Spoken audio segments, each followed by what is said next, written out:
1절부터 아모스의 아들 이사야가 바벨론에 대하여 받은 경고라.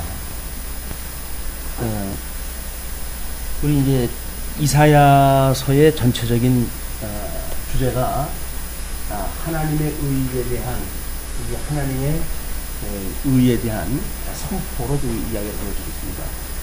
선지서가, 대선지서가 4가지인데, 이 하나님의 의와 나라라고 하는 2가지 주제가 대선지서의 이제 그 주제인데, 하나님의 의에 대해서는 지금 이사야서에서 하나님의 의에 대한 걸 증거하고, 이 나라는 예레미야, 에스겔, 다니엘, 이 3가지 주제로 되어져 있는데, 여기서는 자손에 대하여, 여기서는 땅에 대하여, 여기서는 통치에 대하여, 이렇게 회복하시는 것에 대해서 지금 예언이 되어지고 있습니다. 그러니까 지금 이사야서가 선민국가의 지금 예언이거든요. 우리 모세 오경을 통해 가지고 언약되어진 것이 있는데, 그 언약되어진 대로 이 하나님의 나라와 하나님의 의를 어떻게 실현하시는가에 대한 문제입니다. 이 모세 오경의 약속이 이 2가지로 이제 되어져 있는 거니까, 여기 이루어질 때에 우리 선민국가는 창건, 궁극, 요수, 회복이라고 하는 큰 4가지 주제로 지금 역사서가 기록이 되어져 있고, 이건 우리 예수님이 이 땅에 오실, 성육신 하실 것과 고난 받으실 것과 십자가에 못 박아 죽임을 당하실 것과 그리고 부활하실 것에 대한 예표적으로 보여준 역사서이라고 이렇게 우리가 공부를 갖다 해가고 있거든요. 이렇게 할 때 이 하나님의 의가, 지금 이게 하나님의 약속대로 이들이 이제 하나님을 버리고 그리고 열국으로 흩어졌을 때 하나님께서 그들이 돌아온 마음을 줄 때 그들이 돌아온다고 하는 것이 약속되어진 하나님의 의입니다. 그렇기 때문에 이 불순종이라고 하는 이거는 하나님께서 이미 언약되어진 대로 되어진 거예요. 그래서 아담 이후에, 우리 그 아담에게 언약을 하셨던 그 아담 이후에 모든 사람들이 죄의 종로로 타고 있는 이걸 깨닫게 하시기 위한 이제 모형적인 섭리입니다. 그렇기 때문에 이 죄로부터 구원하시는 우리 예수 그리스도에 대해서 지금 증거를 하는 거기 때문에 13장서부터 23장까지가 열국 정죄에 대한 예언이라고 이렇게 이야기를 했어요. 그러면 이스라엘 백성들이 불순종해서 지금 이 열국에 의해 가지고 포로가 되어지고 핍박을 받고 이렇게 되어 있으니까 하나님께서 이 열국을 어떻게 심판을 하실 것인가, 그 이야기예요. 죄의 권세를 어떻게 물리치시고 예수님이 부활하실 것인가 라는 것처럼 이스라엘 백성들, 유수되어져서 이제 신음하고 있는 이스라엘 백성들에게 하나님께서 그를 대적자, 그 이스라엘 백성들의 모든 대적을 어떻게 멸하시고 회복하실 것인가 라는 이야기란 말이에요. 이거는 예언서라고 해가지고 그냥 역사가 이루어진다라고 하는 단순한 개념이 아니라, 지금 하나님께서 하나님의 의, 이렇게 죄에 대하여 죽게 하시고 그리고 의에 대하여 다시 부활하게 하시는 이런 그 사건을 지금 예표로 보여주는 거기 때문에 하나님께서 이 열국을 멸하시는데 제일 먼저 등장하는 나라가 바벨론이라고 하는 나라입니다. 다니엘서에서는 이제 이 바벨론이라고 하는 제국에 대하여 아주 구체적으로 이제 설명이 되어지는데, 바벨론을 금신상으로 보여줄 때 머리로 보여줘요. 이 금신상의 그 바벨론을 이 금으로, 머리가 금으로 되어져 있고, 그 다음에 이제 메데, 그 다음에 파사, 그 다음에 헬라, 그 다음에 이제 분국되어져 있는 시리아의 이제 이 헬라 제국이 분국되어져 있는 4가지 나라, 이 4개로 이제 나라가 분국이 되어져 가지고 끊임없이 이게 지금 선민국가를 공격하고 있는 제국의 계열입니다. 물론 이게 바벨론이죠. 머리가 되어진 것이 바벨론. 이거는 지금 이사야서가 열국을 심판하신다고 하는 내용을 증거할 때 바벨론이라고 하는 제국을 먼저 언급을 한다는 이야기는 이거를 지금 의도를 갖다 한 거죠. 그래서 요한계시록에 가게 되면 무너졌도다 큰 성 바벨론이요 라고 이야기를 해요. 그냥 선민 국가를 공격하는 열국의 이게 대명사입니다. 그냥 대명사로 해서 바벨론이에요. 이걸 짐승권세라고 이제 우리가 이렇게 이 권세에 대하여 이 죄의 권세가 장악을 하고 있는 것 중에서 짐승권세라고 이렇게 이야기를 합니다. 물론 이스라엘 내부적으로 이 진리를 왜곡시키는 음녀권세가 있죠. 이 음녀권세가 있는데 이 바벨론을 통해 가지고 공격하는 것은 짐승권세를 통해 가지고 이 이스라엘 백성들을 공격을 시키는 일이기 때문에 지금 이사야가 열국을 심판했다 할 때 바벨론이라고 하는 제국을 제일 먼저 언급했다는 이야기는 이렇게 이스라엘을 공격하고 있는 모든 짐승 권세라고 하는 대명사적인 그런 의미가 있다. 딱히 왜 바벨론을 먼저 나오느냐? 우리 이스라엘을 심판에 대해서 이야기할 때에는 북쪽 이스라엘과 남쪽 유다의 주 공격자가 아수르란 말이에요. 그럼 아수르를 먼저 해야 될 텐데 바벨론을 먼저 언급을 해요.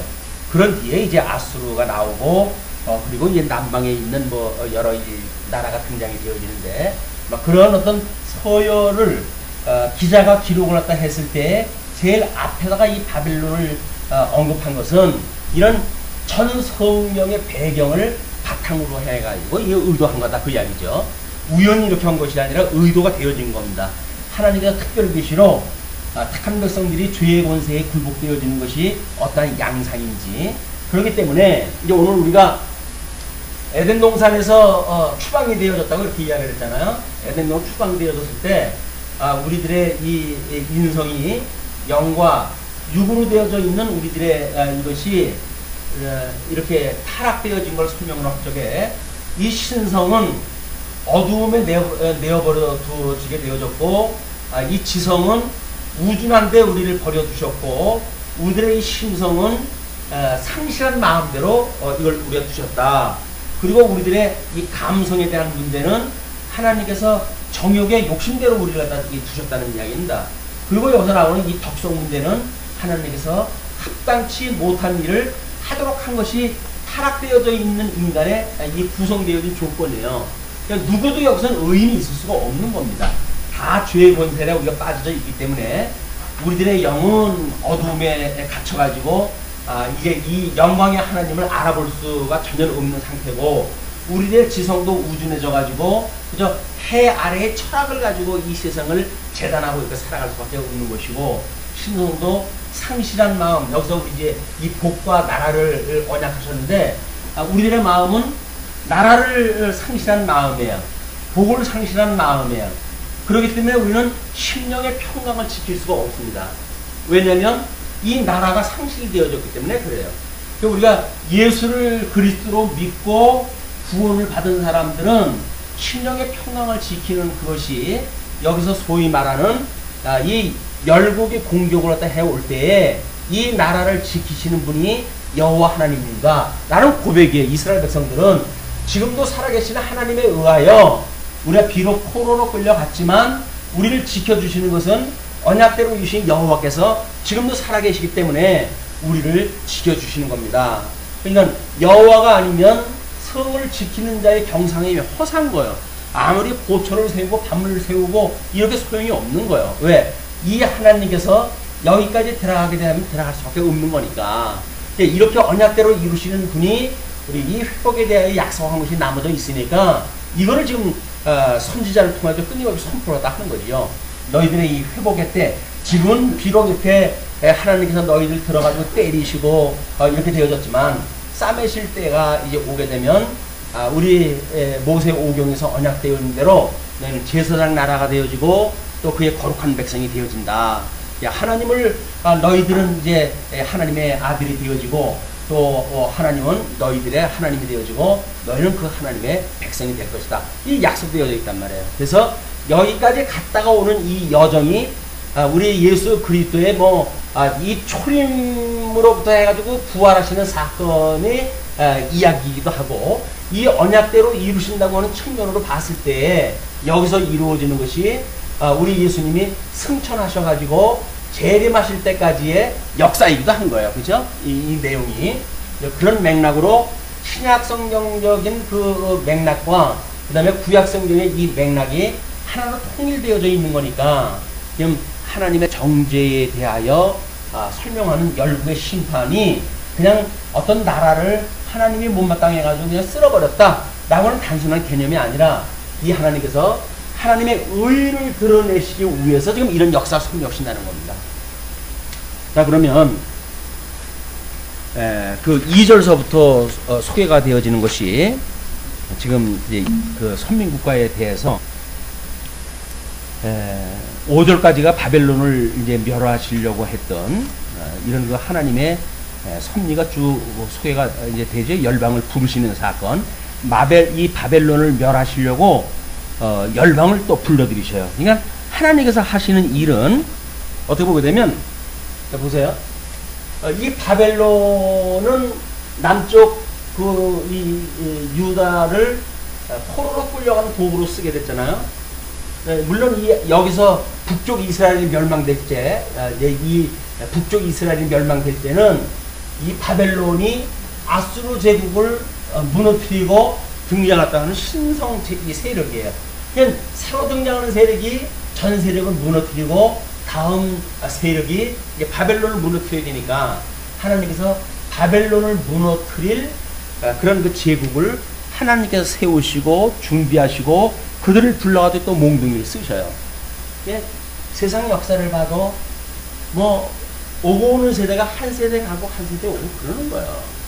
내 세대에 뭐가 완성도가 높은 인생을 살겠다라고 하는 거는 일찍 꿈을 깨야 되는 겁니다. 왜냐하면 하나님께서 어떻게 섭리하시는가를 통해 가지고 살아계시는 하나님을 배우고 그분의 계시의 영광을 깨달아서 이분의 영광을 찬양하고 우리 경외하는 것이 인생의 본분이지, 인생을 살아가면서 뭐 완성도 높은 인생을 살겠다고 하는 그 이야기는 이거는 인생들이 하는 이야기예요.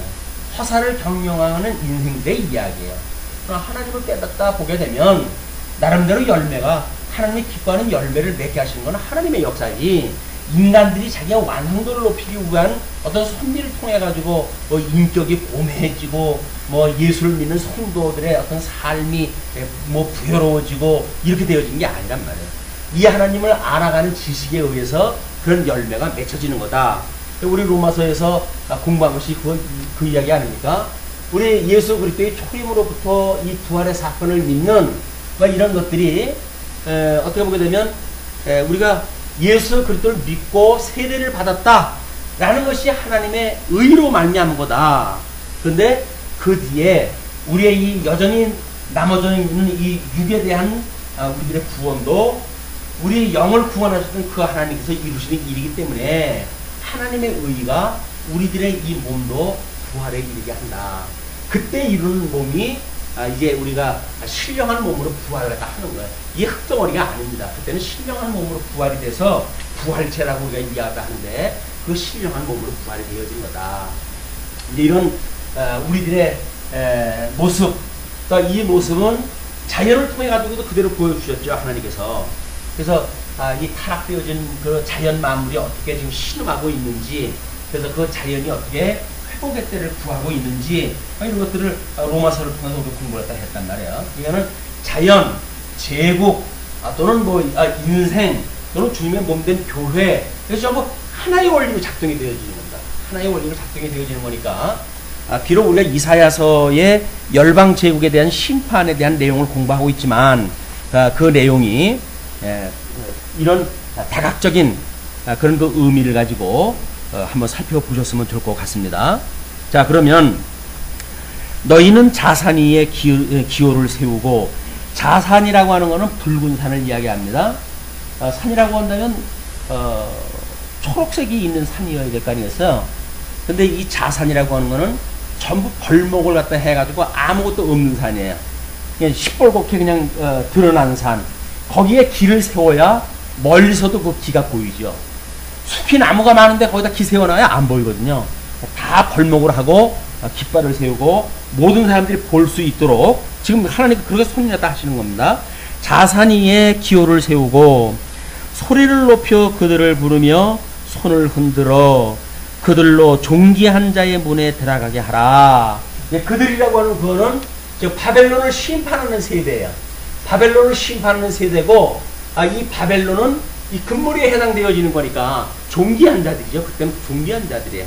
그냥 그 종기한 자들의 이 들어갈 수 있도록 문에 들어가게 해라.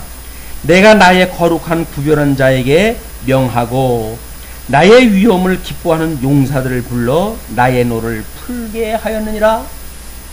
이거는 우리가 하나님께서 구별했다 그 이야기는 많은 제국들이 있잖아요. 그래서 특별히 이 메다라고 하는 제국을 하나님께서 들어 쓰시겠다 그 이야기예요. 이게 구별되어진 족속이에요. 이 구별된 족속이 끝까지 족속이 이 구별되어진 게 아닙니다. 구원이 우리가 이제 니느웨 성을 요나가 예언했다 할 때에도 하나님이 요나를 통해 가지고 회개하라고 그랬더니 그 사람들이 회개를 다 하거든요. 그런 그 회개하는 그것이 어떤 구원받은 백성들과 같은 맥락의 구원인가 그런 의미가 아니란 말이에요. 왜냐하면 그 아수르가 북쪽 이스라엘이 멸망할 때까지 하나님께서 유보를 갖다 해놔야 나중에 그 니느웨 성이 이 아수르의 수도거든요. 이 아수르가 북쪽 이스라엘을 무너뜨려야 되니까 하나님 그때까지 유보시키시는 거야. 그들을 멸망시키지 않고 유보시키는 거니 이게 요나가 예언했던 그 예언의 내용입니다. 그러니까 여기서 지금 메대가 거룩했다고 해가지고 그럼 선민이냐 이 사람 선민국가냐 그런 개념이 아니란 말이야. 몽둥이로 쓰는데 하나님의 선민을 공격하고 못 살게 굴었던 대적을 물러뜨리는 그런 도구로 쓰시겠다 그 이야기입니다. 그러니까 그들을 불러가지고 나의 노를 풀게 하였느니라. 산에서 무리의 소리가 나며 많은 백성의 소리 같으니 곧 열국 민족이 함께 모여 떠드는 소리라. 그래서 이 메대 제국이라고 하는 것이 상당히 조금 특수한 제국이에요. 산악지대에 뭐 이런 그 부족들이 모여가지고 만들어진 나라인데, 다니엘서를 우리가 이제 이 공부를 하다가 보게 되면, 이제 거기는 어떻게 하냐면, 메대 바사를 묶어가지고 설명이 돼버려요. 묶어가지고 설명이 되어지기 때문에, 이 바벨론, 이 금물이라고 한다면, 이 어깨 부분에 해당되어진 걸 두 단을 다 집어넣게 됩니다. 그리고, 이제 이게 어깨가 되어지니까, 그 다음에 허리 부분에 헬라가 오게 되어지고, 그 다음에 다리가 와야 되는 다리 올 자리가 없는 거예요, 이제. 예수님 올 때까지 제국이 로마 제국밖에는 다시 등장하는 나라가 없거든요. 그러니까 로마 제국을 다리에다가 집어넣다가 보니까, 그렇게 되면, 이 로마 제국에 의해 가지고 신상이 무너질 때, 그때에 로마 제국에 의해 가지고 예수님이 돌아가시는 걸로 되어진단 말이에요. 그런데 예수님이 돌아가시는 것이 아니라 큰 뜬돌이 신상에 발을 쳐가지고 깨트려지니까 뭔가 새로운 어떤 부활의 역사가 있어야 되는데 로마 제국에 의해 가지고 예수님이 돌아가시는 것을 설명하다가 보니까 주 70년의 심판까지도 이게 그냥 이 다니엘서의 예언이 성취되어지는 것처럼 설명할 수밖에 없어, 이 구도가. 그래서 이게 우리 뭐 다니엘서 공부하게 되면 이제 아시겠지만 메대와 바사가 구별되어져 있는 거예요. 그런데 이 메대라고 하는 나라에 대해서는 고고학적으로 발견되어진 것이 근대에 들어와서 발견이 됩니다. 그러니까는 이 바사에 대한 거는 많은 문헌들이 있어가지고 이 메대와 바사를 묶어가지고 이거를 이제 다니엘에서 나오는 그런 그 어깨, 이 은에 대해 해당되는 어깨로 해석을 다 했는데 그 뒤에 메대에 대한 그런 그 기록들이 발견이 되어지고 하다가 보니까는 이거를 나눠 놓을 수 없고, 그래서 그 고고학을 바탕으로 하는 신신학을 하는 자유주의 신학자들은 이거를 메대를 나눠가서 설명하다 해요. 근데 그 사람들은 재미나게도 이게 너무 다니엘서의 예언대로 이루어진 것들이 딱딱 들어맞는 거예요. 이거는 너무 잘 들어맞는 걸로 봐가지고 다니엘이 쓴 것이 아니라 나중에 회복이 되어진 이후에 어떤 기자가 썼구나 라고 되어지는 거예요. 왜? 다니엘서 예언대로 너무 잘 맞아가지고. 우리는 예언대로 잘 맞으면 신나잖아요. 하나님이 살아계신 하나님이 증거되어지는 우리 신나는데, 그 사람들은 너무 잘 맞아가지고 이거는 뭐가 완성되어진 이후에 예언이 성취되어진 이후에 기록이 되어진 거지 이게 다니엘이 기록한 것이 아니다 라고 하는 데까지 갈 수밖에 없을 정도로 너무 잘 맞는 거예요.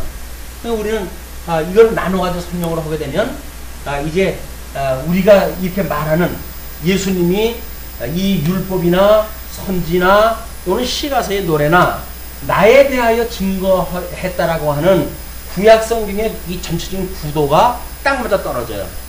근데 만약에 이거를 묶어가지고 설명을 하다 보게 되면 나에 대하여 증거한 것이 아니라 그 뒤에 70년, 주 70년의 심판의 사건 이런 것들이 여기에 군도대로 들어가야 돼요. 그래서 예수님이 죽으시는 사건은 다 이루셨다고 십자가에서 선언했는데 이제 죽으셨다고 하는 선언이 모색할 만큼 뭐가 남아져 있어요. 이 구약에 예수님 돌아가시는 것에 대해서 남아져 있어야 돼요. 그러나 여기서 회복되어졌다는 이야기는 예수님이 이제 이 죽으심의 사건으로 끝나는 것이 아니라 회복하는 사건까지 연결이 되어지는 건데 이런 뭐 신약 해석에 어떤 그 중요한 그런 그 요소가 있다. 그러니까는 즉 이 매대를 이사야서에서 특별히 언급을 갖다 하는 것 그동안은 뭐 이게 묶어가지고 우리가 설명을 다 했으니까 딱히 이거에 대해서 별로 관심을 안 가졌어요. 왜 메대 바사를 같이 언급하지 않고 메대만 치고 왔다 하는가? 바벨론을 무너뜨리는 것은 메대입니다. 그렇기 때문에 그러는 거예요. 물론 이 바벨론이 완전히 무너질 때에는 바사의 고레스에 의해 가지고 칙령이 떨어져요. 근데 그 고레스의 칙령이 떨어질 때까지의 실세를 누리고 있는 것이 메대예요. 재미나게도 메대에 그때 이 바사의 고레스가 등장할 때쯤 되면 이 왕을 이어나갈 왕이 없어요. 그래서 딸을 고레스하고 결혼을 시켜가지고 사돈관계를 맺게 되어지고 그 사돈관계를 맺어가지고 메대대국 메대제국들을 영향을 미치게 되어지고 고레스는 고레스대로 이스라엘 백성들을 이제 포로로 있던 이스라엘 백성들을 다시 회복을 갖다 시키는 그들을 돌아갈 수 있도록 모든 이제 칙령을 내리고 그런 역사가 있게 되어집니다. 그래서 이 역사가 복잡합니다, 사실은. 저도 뭐 아무리 성경을 보고 또 뭐 참고서를 들여다보고 해도 헷갈려요. 왕 이름들도 뭐 복잡해요, 이것들이. 근데 그걸 외울 필요는 없잖아요. 뭐 우리 대한민국 조선의 왕들도 내가 이름을 모르는데 이 사람들 왕의 이름을 뭐 다 외울 수 있는 그런 그 능력도 없고 그러니까 그 역사가 어떻게 흘러갔는지에 대한 대강을 이해를 하시게 되면 이걸 우리가 성경이 이거를 위해서 이렇게 설명을 했구나 라는 걸 이해를 하실 거예요.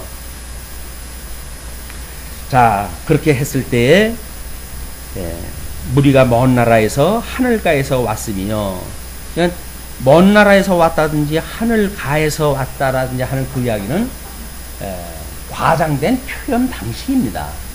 먼 데서 왔으니까 그럼 뭐 이어서 땅끝에서 왔다고 한다면 서바나 쪽에서 왔냐 뭐 이렇게 따지게 되면 우리 이 예언서의 표현을 너무 어떤 문법적인 걸로만 이 취급을 하게 되면 예를 들어서 시가 이 예언서라고 하는 특성 왜냐면 지금 어떤 급박한 일이라든지 하나님의 놀라운 역사라든지 이런 걸 설명하기 위해서는 과장법도 필요하잖아요. 이 어떤 급속하게 이루어지는 일에 대하여 우리 여기서 이제 뭐 임마누엘에 대한 것을 이야기할 적에도 어린아이가 자기가 좋아하고 나빠하고 하는 그런 선악 악을 버리고 선을 취할 때에 뭐 이런 그 예를 드는 것은 어린아이가 악을 버리고 선을 인식하는 시기가 언제쯤 됩니까? 유아학적으로 3살 때래요. 그러니까 뭐 저는 또 지금서부터 지네 아빠가 옳고 그런 걸 가르쳐야 된다고 너야 아니야 뭐 이래가지고 교육을 시킨다 그래요. 3년 동안 그 교육 받아야 돼요. 그래야 3살 때쯤 돼야 옛날 같으면 이제 예쁜 3살이라고 그러잖아. 뭐 엄마가 좋아 아빠가 좋아하는 거를 말 잘 듣고 그런 데니까. 지금은 워낙 세상이 빨라져가지고 뭐 예쁜 3살 미운 7살이 아니라 뭐 1살 때가 예쁘고 그다음에 3살 때만 되면 미운 3살이 된다고 하는데 옛날에는 평균적으로 그랬어요. 3살이면 너무 예뻤어요. 그냥 뭐 엄마 아빠 말 잘 듣고 잘 따르고 이렇게 되어졌는데 7살만 되면 이제 튀기 시작을 하죠. 반항을 하기 시작을 하고 근데 지금 여기서 이야기했던 악을 버리고 선을 그가 알 때쯤 되면, 그러니까는 한 3년여쯤 되게 되면 그런 그 표현이란 말이에요. 그러니까는 어떤 선지자가 묵시를 위해서 또는 긴박성을 위해서 또는 어떤 강력한 하나님의 영광을 위해서 설명하는 것이 어떤 서술형 문법적으로는 안 된다. 시문학적이라든지 또는 뭐 이 어떤 그 좀 과장된 이런 그 방법을 통해 가지고 계시가 되어진다고 하는 걸 인정을 해야, 문법적 해석이라고 하는 것은 그걸 통틀어 이해하는 걸 문법적 해석이라고 그럽니다.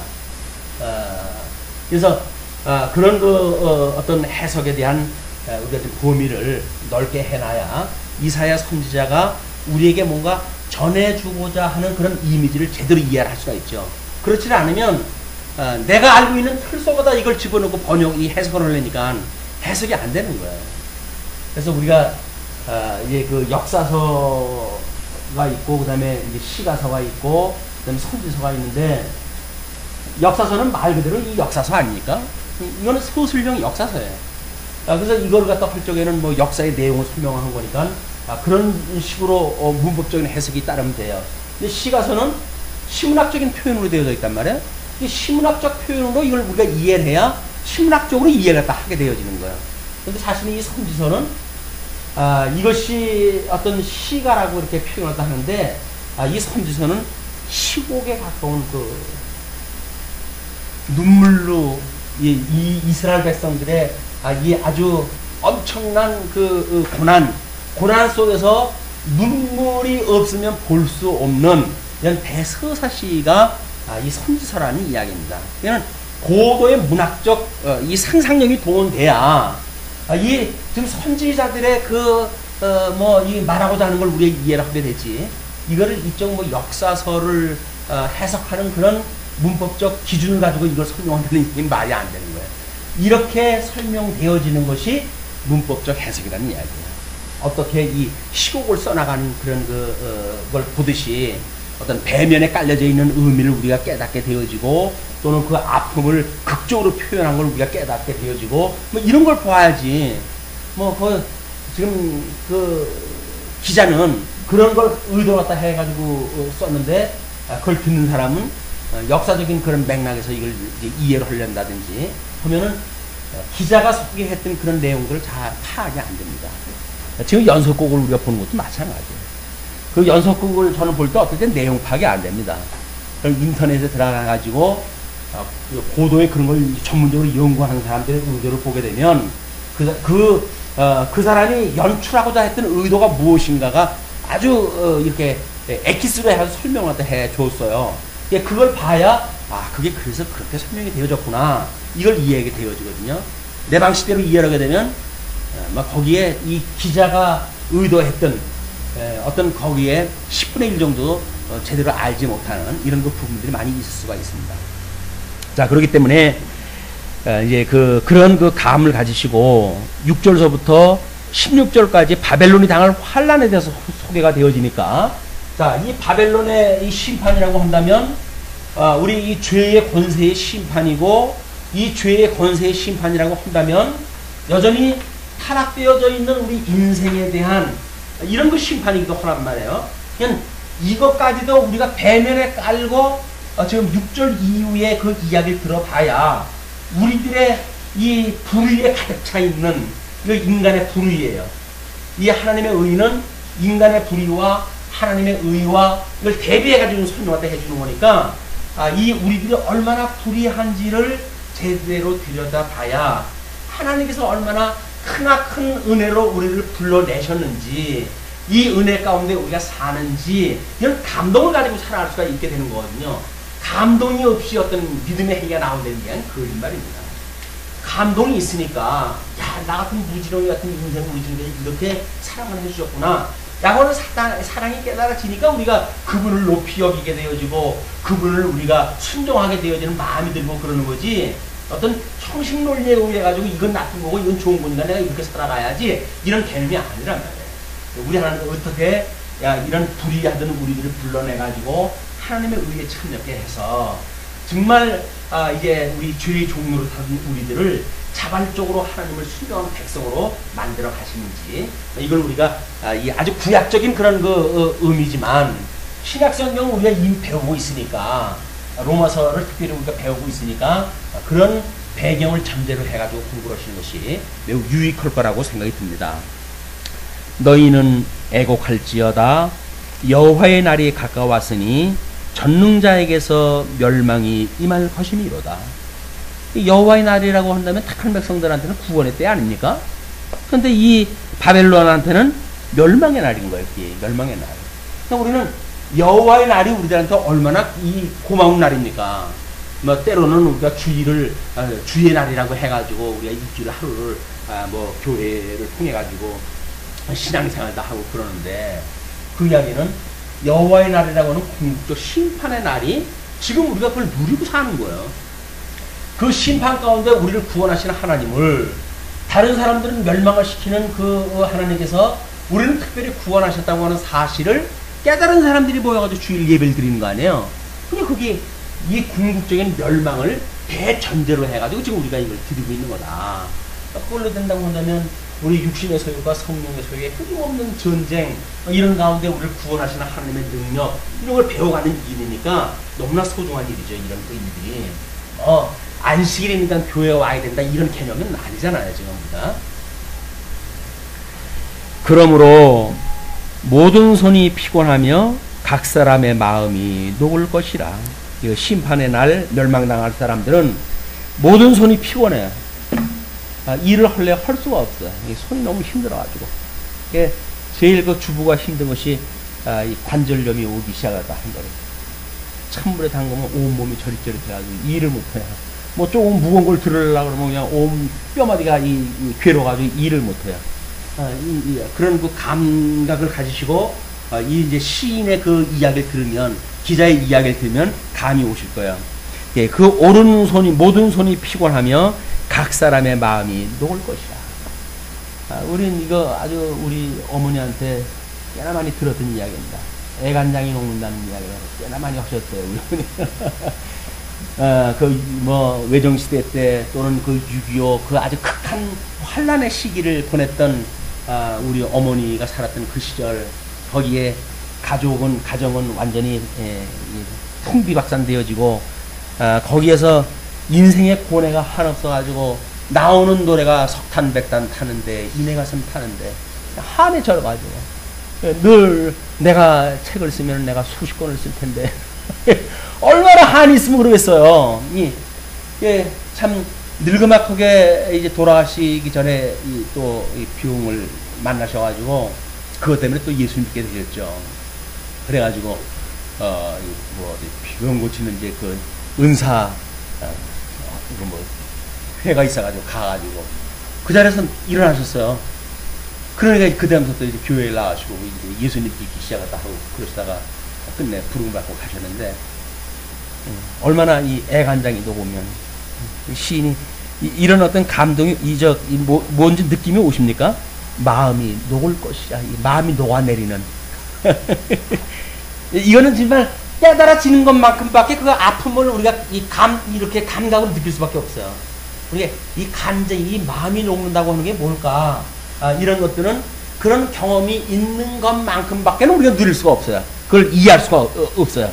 그러면 배부른 시대에게 마음이 녹는다고 하는 걸 아무리 설명할 해봤댔자, 배고픈 정도가 이런 이야기겠죠.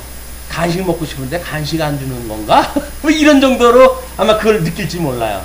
그러나 이 마음이 녹는다고 하는 걸 우리가 어디까지 깨달았는지, 또는 그거를 아마 이 성경을 통해서 이런 어떤 유수라고 하는 말할 수 있는 비극의 사건을 이해하고 그랬을 때, 이 열국의 이것이 과연 마음에 녹는다고 하는 그것이 손에 이런 힘이 없다는 이야기가 근머리에 해당되어지는 거로 해가지고 그 일대를 장악했던 막강한 힘을 가지고 있던 자들인데, 손 하나 펴가지고 일할 수 없도록 무기력되어지는 그런 그 모습들을 보지 않습니까?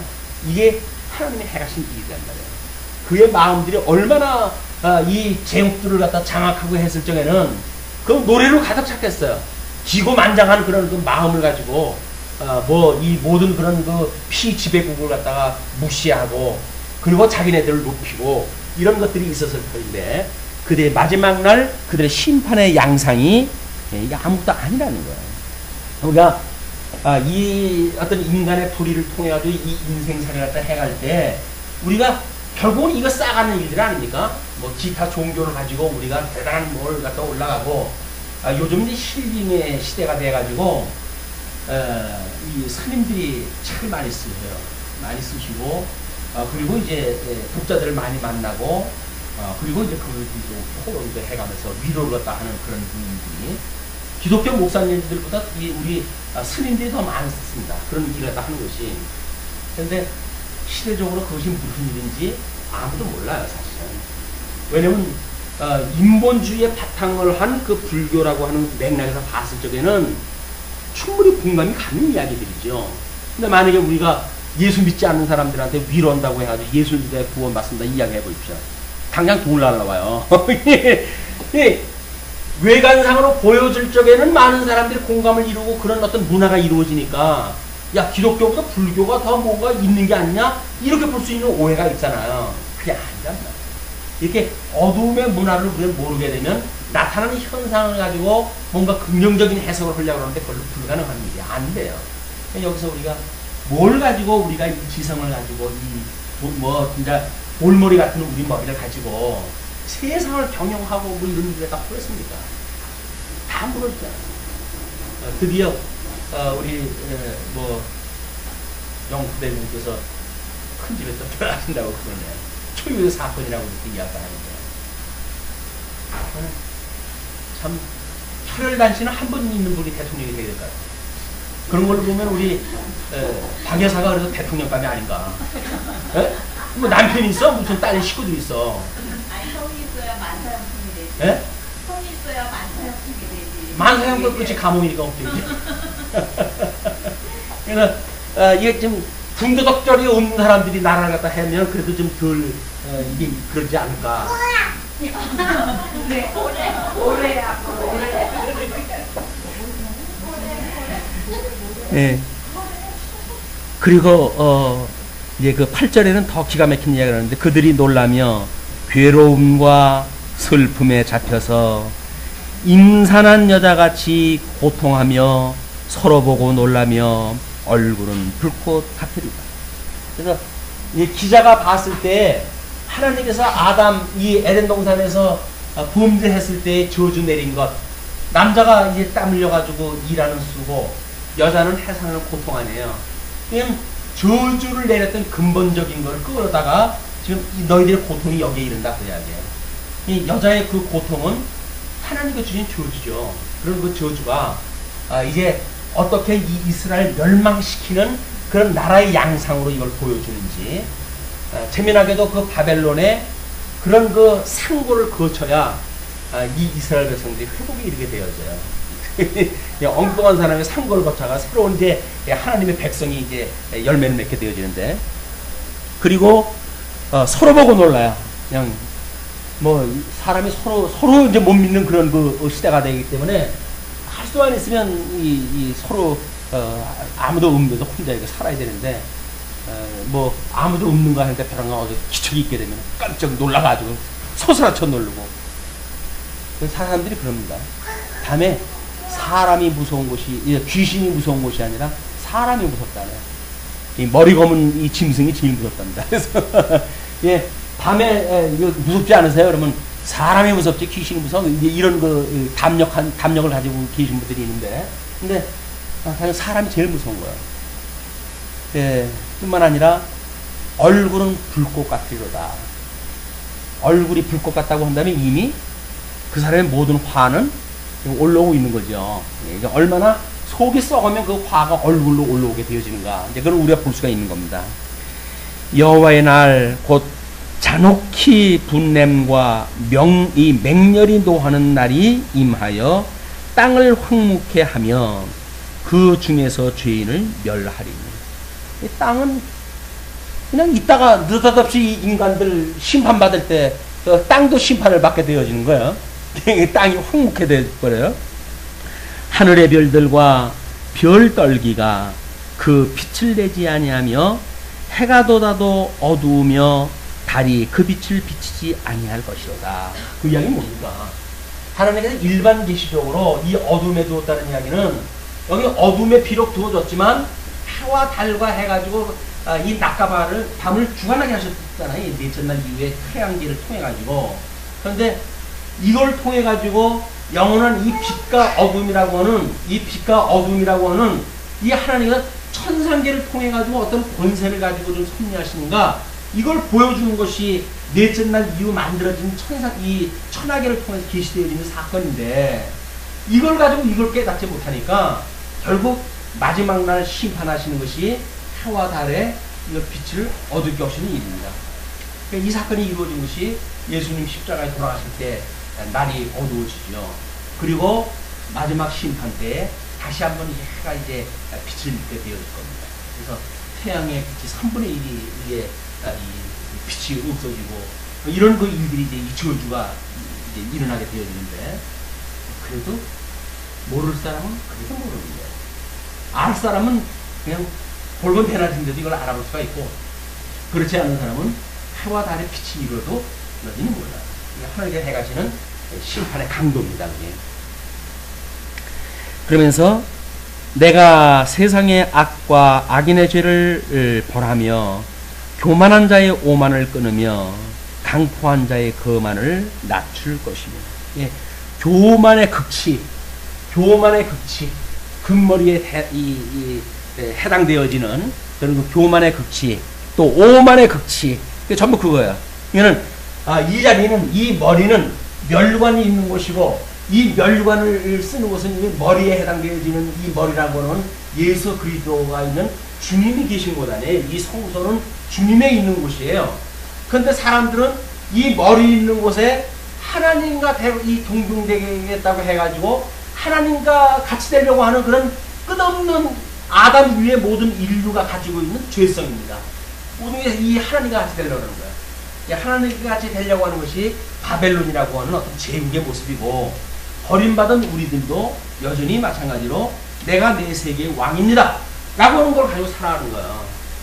이게 불교의 사상이라는 거예요. 여전히 뭐 우리는 자기가 왕이에요. 내 안에 내가 왕이에요. 그래서 내가 나를 갖다가 이 조종할 때 해가야 되고, 내가 나를 어떻게 하면서 살아가야 된다고 믿는 것이 이 불의한 인간들의 모습이기 때문에, 철저하게 우리가 하나님을 의지한다고 하는 그것이 아니라 어떠한 의미인가. 너무 놀랐잖아요. 의지. 예. 이 하나님께서 자단 이 하나님을 기대가지고 살지를 않으면 우리가 구원에 이를 수가 없는 일이에요. 오직 하나님을 우리가 그분을 경외하고 그분을 갖다 의지해가지고 이 놀라운 무슨 옷입니까? 가죽 옷을 입어야, 예수 그리스도의 가죽 옷을 입어야 구원을 받을 수 있는 것이지, 뭐 인간의 어떤 힘을 가지고 구원을 받는다고 한다면, 그때 의지라고 한다면 아마 이 인간도 이 의지가 아니라 뭐 인간이 가지고 있는 의의를 갖다 여기다 써야 될 것 같아요. 인간이 가지고 있는 의의, 뭐 힘이라고 쓴다든지 자기가 가지고 힘을 가지고 구원을 받는다고. 아니, 예수 그리스도의 보혈의 공로가 아니면 일어날 수 없는 거예요. 성화도 구원도 다 하나님의 의로 만나는 일이다.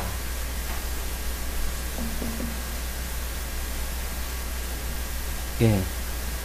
거만을 낮출 것이며 내가 사람을 정금보다 희소하게 하며, 정금은 희소 가치가 있어가지고 비싼 거 아니에요? 근데 사람이 정금보다도 더 적대요. 그 이야기는 찾아볼 수가 없을 정도로 쓸어버리겠다는 이야기겠죠? 오빌의 순금보다 희귀케 하리로다. 오빌의 순금이라고 한다면 정금도 점점 이제 순도가 높아질수록 비싼 건데, 오빌의 순금이라고 하는 거는 아마 99.9%짜리인가 보죠? 그거보다 더 희귀케 한대요. 그러면서 13절, 나 만군의 여호와가 분하여 맹렬히 노하는 날에 하늘을 진동시키며 땅을 흔들어 그 자리에서 떠나게 하리니. 땅을 진동시키고, 하늘을 진동시키고 땅을 흔든다는 이야기는 어떤 의미로 오십니까? 어떤 느낌으로? 아마 이제 마지막 날 우리 심판에 대한 걸 예수님이 이야기를 할 때 끊임없이 지진에 대한 걸 이야기하고 그러거든요. 좀 땅을 흔드는 일들이에요. 이 하늘을 갖다 이 하늘 보좌가 흔들리고 땅이 뒤집히는 역사가 일어나고 하는 심판의 그런 그 일이니까 그들이 쫓긴 노루나 모으는 자 없는 양같이 각기 동족에게로 돌아가며 본향으로 도망할 것이나 그들이 이 쫓겨가는 노루 또는 목자가 없어가지고 모으는 자가 없는 목자가 없는 양같이 각기 동족에게로 돌아가고자 해서 본향을 향해 도망갈 것이나 만나는 자는 창에 찔리겠고 잡히는 자는 칼에 엎드러지겠고. 이건 보십시오. 지금 이 바벨론에 대한 심판에 대한 이야기지. 바벨론이 이 무너질 때 메대에 의해서 무너지게 되는데요. 메대에 의해서 무너질 때 그렇게 피를 흘리고 이 시편 기자가 이사야 기자가 이야기하는 것처럼 참혹한 어떤 대전쟁을 통해서 이게 극복되는 게 아니에요. 그냥 왕궁 뭐 하나 점령해가지고 그냥 바뀌어버리는 거예요. 대통령, 왕 머리 하나 바꿔가지고 이게 자연스럽게 되어져 가는 것이 하나님의 해가시는 심판이기 때문에 그거를 단순하게 어떤 이런 그 의미로 본다고 한다면 역사도 그렇게 성취가 안 된 거예요. 메대에 의해서 침략이 될 때 전혀 그렇지 않습니다. 그러나 심리적으로 보게 되면 아니 자기가 금머리에 해당되어진다고 했던 사람이 느닷없이 이거 취급도 안 했던 그 족속들에 의해 가지고 멸망을 당하는데 그것보다 더 수치감이 도는 거 아닌가요? 이거보다 더 기가 막힌 표현이 있으면 그걸 표현하고 싶을 거예요. 본인들도 그래 표현을 하고 싶을 거예요. 예, 기자가 이 표현했던 그거는 극심한 그런 그 이들의 심리적인 그런 것까지 포함되어져 있는 개념으로 이해해야 이런 것들이 우리가 역사적으로 어떻게 성취가 되어졌는지를 이해할 수 있는 거다. 그 얘기겠죠. 또 잡히는 자는 칼에 엎드러지겠고 그들의 어린아이들은 그 목전에 메어침을 입겠고 그 집은 노략을 당하겠고 그 안에는 욕을 당하리라. 인간이 당할 수 있는 최악의 상태를 이제 표현하는 겁니다.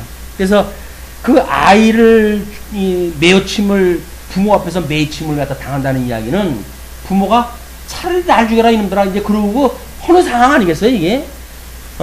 자기 아기를 메어서 쳐 죽이려고 그러면 부모가 아마 애걸복걸하면서 나를 죽여라 이놈아 차라리 그래가지고 아마 그렇게 할 거예요. 그 고통이 부모가 느끼는 고통을 그대로 지금 전달이 되어지는 거죠. 뿐만 아니라 그 아내는 용을 당한다는 이야기.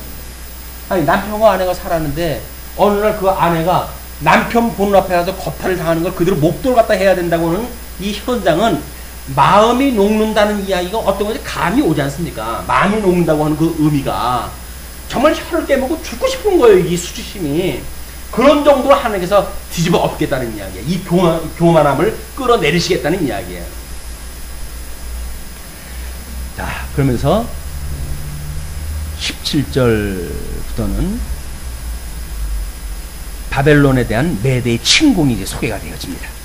보라, 은을 돌아보지 아니하며 금을 기뻐하지 아니하는 메대 사람을 내가 격동시켜 그들을 치게 하리니 메대 사람이 활로 청년을 쏘아 죽이며 태의 열매를 긍휼히 여기지 아니하며 아이를 가석히 보지 아니하리라.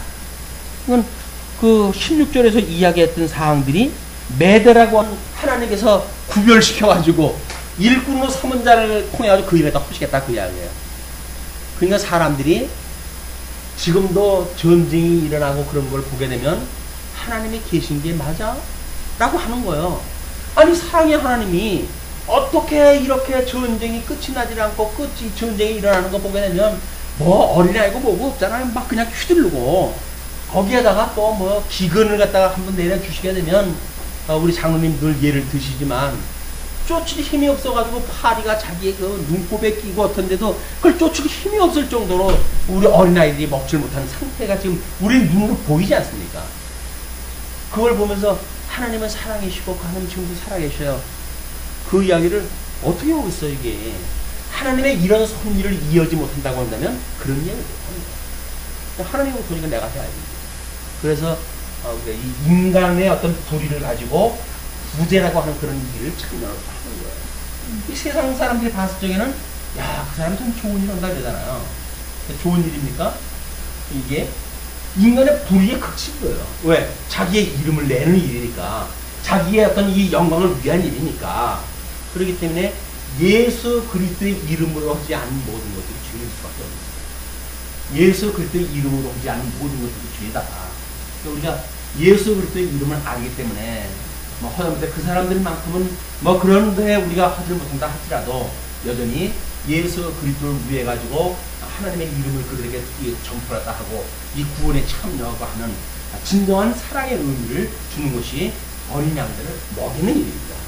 예수님께서 부활하실 때 그러셨잖아요. 부활하시고는 베드로에게 네가 나를 사랑하느냐? 그 염친이 있어가지고 주님이 아시잖아요. 주님이 아시잖아요. 내 어린 양을 먹이라. 내 어린 양. 저는 진리의 말씀을 전하고 가르치고 하는 이 주님의 몸된 교회의 어떤 이 복음이 없는 관계 속에서 사랑을 말한다는 이야기는 한마디로 인간적인 사랑은 할 수가 있겠죠. 내 새끼니까 이거 피부치니까 라고 사랑하는 건 그런 사랑일 수는 있죠. 그거는 하나님께서 보시기에 불이다 그래야 돼요. 그러나 하나님께서 보시는 그 진정한 사랑은 그리스도의 이름 안에서 그리스도 안에서 행하는 그런 관계다. 그리스도 안에서 관계 맺는 게 뭐예요? 진리를 지키고 보수하고 그걸로 우리가 배워가지고 하나님 경외하는 인생의 본분을 깨닫게 하는 일이 사랑시키는 일이에요. 사랑하는 일이에요. 그걸 우리 이제 주님의 몸된 교회를 통해서 주님이 이루어 가신다.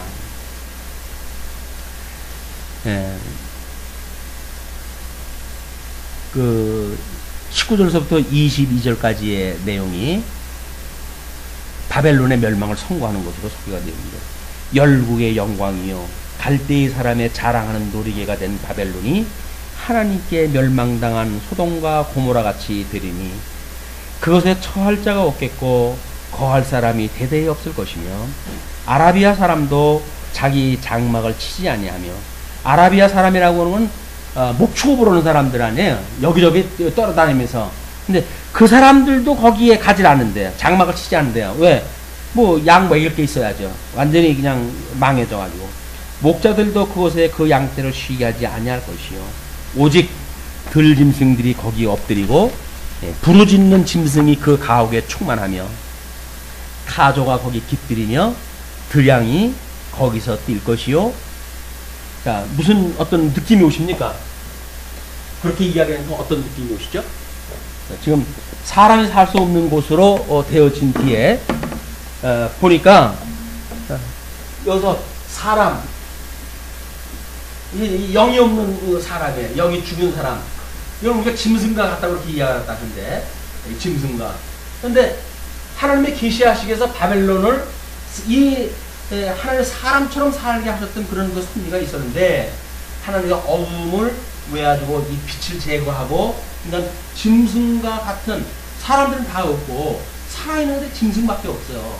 그 짐승도 사람이 치는 짐승이 아니라 완전히 야생물만 남는 겁니다. 야생동물만 남게 되어지는 그런 마지막 심판의 모습이 소개가 되어지는 거예요.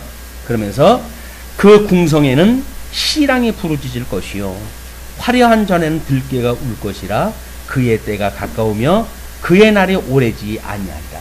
그래서 결국은 하나의 마지막 때 이루게 되는 사건이 결국은 짐승들 아주 그 더러운 짐승들만 난무하는 것이 이 마지막 심판의 역사로 보여집니다. 하나님이 이스라엘의 긍휼을 베푸시는 사건이 소개가 됩니다. 여호와께서 야곱을 긍휼히 여기시며 이스라엘을 다시 택하여 자기 고토에 두시리니 나그네 된 자가 야곱 족속에게 가입되어 그들과 연합할 것이며 민족들이 그들을 데리고 그들의 본토에 돌아오리니 이스라엘 족속이 여호와의 땅에서 그들을 얻어 노비를 삼겠고 전에 자기를 사로잡던 자들을 사로잡고 자기를 압제하던 자들을 주관하리라. 어떤 일부적으로는 에스더서라든지 이런 걸 통해 가지고도 이제 이스라엘 공격했던 자들이 어떻게 망하는지 그런 가운데 어떻게 보호를 하시는지 그들을 위해서 그들이 얼마나 재물을 갖다 바치고 이제 그러는지 막 그런 일부는 소개가 되지요. 예, 이런 내용이. 그러나 지금 이사야 선지자가 이야기한 것처럼 역사적으로 해가지고 뭐 그 사람이 완전히 노예를 삼을 정도로 그리고 회복되어진 나라가 어떤 이렇게 가시적으로 해가지고 막강한 나라가 되어진다는 개념이 아닙니다. 이것도. 예, 그렇게 이걸 이해가 하셔야 돼요. 여호와께서 너를 슬픔과 공고와 및 너의 수고하는 고역에서 놓으시고 안식을 주시는 날에 너는 바벨론 왕에 대하여 이 노래를 지어 이르기를 학대하던 자가 어찌 그리 그쳤으며 강포한 성이 어찌 그리 패하였는고 여호와께서 악인의 몽둥이와 패권자의 호를 꺾으셨도다. 그들이 분내어 여러 민족을 치되 치기를 맞이 아니하였고 노하여 열방을 억압하여도 그 억압을 막을 자가 없었더니 이제는 온 땅이 평안하고 정원하니 무리가 소리질러 노래하는도다.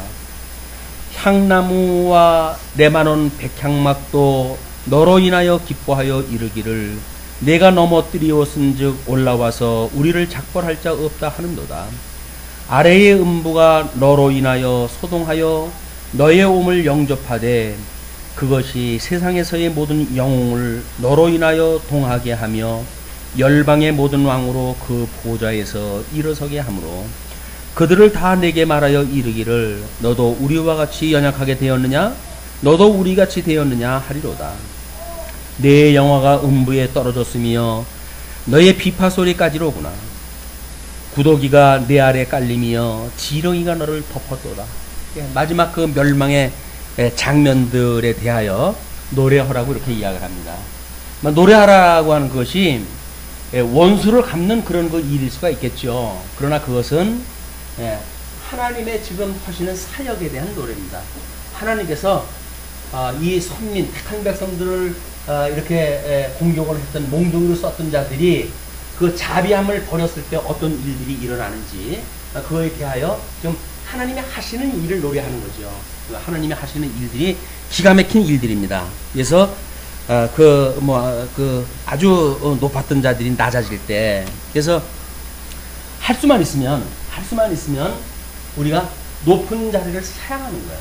높은 자리를 자꾸 사양하는 것이 거기에 만약에 내가 합당치 않다고 한다면 언젠가 내가 내려오게 될 거 아니겠어요. 그때 그 무너지는 것이 오히려 올라가지 않았을 때만 못하니까 할 수만 있으면 사양을 하고 그렇게 되어지는 거다. 심지어 뭐 우리가 자리를 배치할 때도 마찬가지예요. 그때도 서로들 거기 안 가겠다는 거예요. 예를 들어서 그러면 교회에서 장로를 선출한다. 그럼 어떻게 할까요? 아마 이런 어떤 믿음까지 경지에 있게 되면 사례들이 있을 거예요. 아이고 저는 성도님들 섬길 만큼 안 됐어요. 이렇게 돼야죠. 뭐 돈 뿌리고 그렇게 하면서 뭐 할 거 아니겠어요? 네. 왜?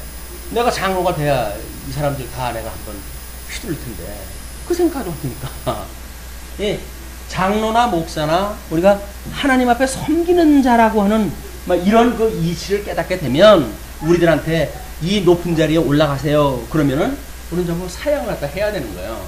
아유 저는 그 목표가 안 됩니다. 근데 이제 그런 것들이 안 되게 되면 교회 우리 노회라든지 총회라든지 정치판도 마찬가지죠. 수많은 사람들이 높아지려고 지금 아우성들 아니겠어요? 그게 한국 교회가 지금 이 병든 그런 이유이기도 합니다. 그래서 할 수만 있으면 하나님의 이름을 높이고 우리는 스스로 낮아질 수 있는 것이 지혜자다. 하나님 높이면 그분의 우리가 자녀인데 우리를 스스로 높아지는 거지. 하나님을 제껴놓고 내 이름을 높이겠다고 하는 그 이야기는 망령된 생각이에요.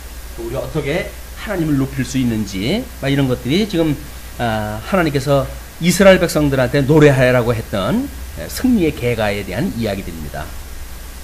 그러면서 12절로 17절까지 사단이 바벨론 왕을 부추기는 그 일이 이제 소개가 돼요. 너 아침의 아들 계명성이여 어찌 그리 하늘에서 떨어졌으며 너 열국을 엎은 자여 어찌 그리 땅에 찍혔는고. 이 계명성이라고 하는 걸 가지고 사단의 어떤 근거를 제시하는 분들이 있고 그래요. 이거는 바벨론 왕을 이야기하는 사단이 아니라 물론 궁극적으로는 사단의 이 죄의 권세, 사단에 의해 가지고 바벨론이 좀 쓰임을 받고 있으니까 이런 어떤 사단의 권세를 바벨론 왕을 이제 주관하는 막 그런 맥락에서는 설명을 할 수가 있겠으나 여기서 말하는 계명성이 사단의 근거다. 사단이 하나님이 어떻게 이 사단을 만들 수 있느냐? 그 사단은 계명성이라고 하는 비유인데 스스로 떨어졌기 때문에 타락되어진 천사가 사단이 된 거다. 이렇게 이야기했다 하는데 성경에서 말하기는 하나님이 만들어 놓은 모든 피조물 중에 그 뱀이 가장 간교하다고 이렇게 이야기를 하거든요. 그 뱀이 옛뱀이고 아담을 미혹했던 뱀이고 사단의 권세인 거예요. 그러니까 사단은 하나님의 피조물입니다. 하나님께서 하나님의 그 싫어하신 일을 작동시키기 위해서 쓰는 권세예요. 어둠의 권세예요. 빛과 어둠을 지으시는 하나님께서 하나님에게는 빛과 어둠이 일반인 거예요. 근데 우리는 사단이 나쁘다라고 이야기했다 하니까 거룩하신 하나님하고 사단하고 이 대치관계를 이제 만들어 놔가지고 어떻게 선하신 하나님이 악한 이 마귀하고 이렇게 같이 그런 일을 갖다 해가실 수 있겠느냐라고 하는데 그거는 하나님을 몰라도 너무 모르는 거고 사단을 몰라도 너무 모르는 거지요. 하나님은 선한 천사도 악한 천사도 다 하나님에서 부리는 하나님의 이 계시의 도구들이다. 이렇게 깨달아져야 어둠의 그런 것들이 어떻게 하나님의 무슨 용도를 위해서 쓰셨는지 어떤 영광을 위해서 그걸 피조물을 만들고 섭리를 갖다 해가시는지 하나님의 이 엄청난 그 하나님을 우리가 발견하게 되어지는데 그런 하나님이 아니라 어떤 반토막짜리 하나님을 갖다 만들어 놔가지고 이렇게 설명을 갖다 하려고 그러면 성경이 풀리지도 않아요. 성경이 풀리지도 않고 그 하나님을 제대로 알 수가 없는 겁니다. 그러니까 여기서 말하는 그 계명성이라고 하는 것은 바벨론 왕을 이야기하는 거지요. 지금 멸망되어졌잖아요. 어찌 하늘에서 떨어졌으며 너 열국을 엎은 자여 어찌 그리 땅에 지켰는고 내가 내 마음에 이르기를 내가 하늘에 올라 하나님의 묵별 위에 나의 보좌를 높이리라. 이게 이제 그 기고만장했을 때 이야기죠. 내가 북극 지폐의 산 위에 좌정하리라. 가장 높은 구름에 올라 지극히 높은 자와 비기리로다 하도다. 이게 하나님과 같이 되려고 하는 인간의 본성이라고 하지 않았어요? 인간의 본성이 하나님과 같이 되려고 하니까 여기서 지금 시인은 그거를 가장 높은 구름에 올라가지고 지극히 높은 자와 비기리다 비견하리로다 라고 이야기했다 했던 건데 하나님께서 멸망시킨 걸 보시게 되면 아담이 선악을 아는 일에 하나님과 같이 되려고 하다가 멸망당했잖아요. 그 다음에 노아 때 가게 되면 이 노아의 후손들이 바벨탑을 쌓고 이 바벨탑 사건을 통해 가지고 하나님을 대적을 했다 하다가 결국 이 멸망이 되어집니다. 우리 예수님 오셨을 때에 모든 자들이 하나님을 대적하고 자기네들이 스스로 높여지려고 하는 이 유대교라고 하는 이런 말도 안 되는 그런 그 일로 인해 가지고 예수님에게 전부 이 벌을 받잖아요. 그래서 그 예수님을 그들이 맞이하지 아니한 영접하지 아니한 죄, 예수님을 배척한 죄, 십자가에 못 박아 죽인 죄, 그걸로 인해 가지고 2000년 동안 민족적으로 해가지고 이 엄청난 이 심판을 받지 않습니까? 이런 것들이 바로 하나님 앞에 이 하나님과 동동되려고 하는 이 하나님이 친히 이 땅에 오셔가지고 당신이 메시아를 증거한 것이 삼직이란 말이에요. 삼직. 근데 이 동안에 뭐 바리새파 또는 사두개파 또는 뭐 열심당원들 이런 사람들이 자기네들이 어떤 그 뭐 나름대로 뭐 자기네 대제사장이다 이런 직임을 가지고 주장했다 했잖아요. 나는 뭐 예를 들어서 하나님 앞에 지금 대제사장이니까 메시아라는 자기네들이 그 메시아 그 일을 다 하는 거죠. 그리고 서기관이라고 해서 성경을 자기네들이 가지고 있으니까 자기 마음대로 풀고 하는 것도 뭐 그때는 성경밖에 없으니까 선지직을 자기네들이 감당했다 했다고 보는 거죠. 그래서 이 제사직 대제사장들은 제사직을 왜곡시키고 서기관들은 이런 그 성경관을 갖다 이야기하는 성경을 통해서 하나님의 뜻을 선포해야 되는 자들인데 그걸 왜곡시키니까 결국 거짓 메시아의 일을 감당하게 되어지고 또 여기에 뭐 장로들 유전을 따라가지고 이스라엘 백성들에게 우리 하나님에 대해 소개해야 될 자들이 전부 자기네들이 거기에서 뭐 장로 노릇을 갖다 해먹기 위해 가지고 사람들을 우습게 여기고 이렇게 여기다가 보니까 왕직 우리 메시아가 가지고 있는 왕직이 이분이 왕으로 오신 분 아니에요. 이분이 통치자지 자기네 장로가 통치자들이 알게 되니까 유대교가 가지고 있던 거짓 종교, 사내들인이 가지고 있던 모든 그 거짓 종교들이 예수님을 대적을 한 거예요. 자, 예수님이 돌아가시고 이제 2000년 세월이 지났어요. 주님의 몸된 교회를 통해서 예수를 그리스도로 증거하고 우리 하나님이 아직도 살아계신 하나님이라고 증거하게 되어집니다. 뭘 통해서? 주님의 몸된 교회를 통해서. 그 일을 위해서 우리들한테 직임을 맡겨요. 그 직임을 맡은 자들이 예수가 그리스도십니다, 하나님이 여호와입니다라고 해서 그 하나님을 소개해야지. 자기네들이 무슨 거기에 조직의 장이라고 해가지고 성도들 위에 굴림을 갖다 하고 그 사람들의 사명을 삼고 이런 그 일들을 하니까 하나님을 대적을 하는 일이에요. 그게 하나님이 지금 세워가시고 있는 천상에 계실 그리스도께서 그 일을 하신다는 이야기인데, 주님의 몸된 교회를 통해서 그런 직임을 둬가지고 그 일을 하신다는 이야기인데, 그 예수를 그리스도로 믿지 않는 자들은 자기네 직임을 가지고 마치 그 일을 한다고 생각이 드니까 성도를 알기를 우습게 여기고 살아가는 거예요. 이게 그냥 예수님 오셨을 때도 마찬가지로 지금과 똑같은 상황입니다. 예수님을 믿지 않는 자들의 특성이 뭐냐면 자기가 장로라는 거예요. 자기가 목사라는 거예요. 자기가 집사라는 거예요. 이것 때문에 결국은 예수님을 배척을 하는 거예요. 하나님께서 주님의 몸된 교회에 그렇게 예수 그리스도의 직임을 나눠줘가지고 일을 하게 하신 것은 예수가 그리스도로 증거하게 하시기 위해서 우리한테 이런 직임을 준 거지, 성도들 자기가 조기 요리하라고 준 거 아닙니다. 그런지 자기 맘대로 휘둘르고 자기 맘대로 뭘 갖다 하고 자기 꿈을 실현하고 이러기 위해 가지고 이러고 저러고 한 거 아니에요? 이건 하나님을 몰라도 너무 모르는 사람들이 이야기예요. 하나님 앞에서 법이 없으니까 그러지, 불꽃 같은 눈으로 지금 보고 있는데 어떻게 하나님의 이름을 빙자해가지고 자기가 그 일을 하겠어요. 이런 더군다나 계명상화 하나님과 같이 되려고 했던 내 모습이 우습구나 라고 했던 이런 성경 구조를 우리가 보고도 아무런 양심에 꺼리낌이 없다는 이야기는 하나님과 망하기로 작정한 자에 두시지 않았으면 왜 그 말씀이 우리를 이 골수까지 쪼개는 그런 어떤 깨달음을 주시지 않겠느냐는 말이에요. 당연한 거야. 이건 나는 당연한 거야. 이건 너한테는 해당되는 이야기야. 그 이야기입니까? 아닌 거예요. 말씀을 전하는 자도 듣는 자도 다 하나님께서 지금 이 말씀을 주시는 거거든요. 자, 그러나 이제 그렇게 그 사람들이 됐을 때 내가 음부 곧 구덩이에 맨 밑에 빠치를 맨 밑에라는 거 보니까 이제 이런 것에 의해 가지고 기독교가 이제 이렇게 발전을 해오는 과정을 보게 되면 지옥에 대한 관이 만들어지잖아요. 지옥이 마치 지금도 이제 유황불이 타고 맨 밑에는 제일 온도가 높은 유황불이 있어가지고 이런 식으로 이제 설명을 딱 하지요. 그러니까 다시적으로 설명할 수밖에 없으니까 그러지만 아까 우리가 마음이 녹아내린다고 했던 우리들의 이런 인간의 불이라고 하는 측면에서의 그런 모습을 봤을 때 구덕이 더러운 것들이 보이고, 예수님을 십자가에 못 박고 어디에 가서 십자가에 못 박죠? 결국은 쓰레기 버리는 데에다가 이 하나님 앞에 제사를 드릴 때마다 양을 잡아가지고 이제 제사를 드려야 되니까 그 제물을 드리고 쓰레기를 갖다 버리는 곳이 있어요. 그 쓰레기를 버리는 곳이 끝없이 불이 타잖아요.